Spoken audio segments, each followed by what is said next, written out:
আম ফলটা পছন্দ করেন না এমন কোনো মানুষ নেই। আর আমরা যেহেতু আমের দেশের মানুষ, আমরা হচ্ছে নাটোরের মানুষ, আর আমাদের আনাচে কানাচে আশেপাশে সব জায়গাতেই অনেক অনেক আমের গাছ বা আমের বাগান।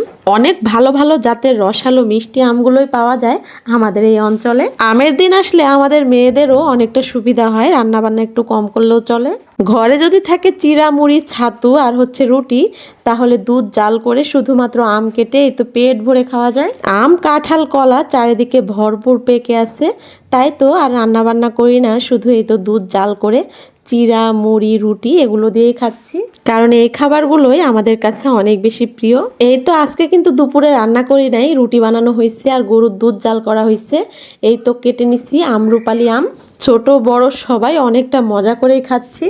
আর এই রূপালি আমটা কি যে স্বাদ, দুধ দিয়ে মেখে খেতে অনেক বেশি মজা লাগে।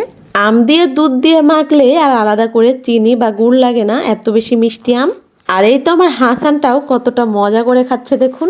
এই আমগুলো কিন্তু আমরা একা খাচ্ছি না, আপনারা অর্ডার করলে পেয়ে যাবেন, তাই তাড়াতাড়ি করে অর্ডার করে নিন।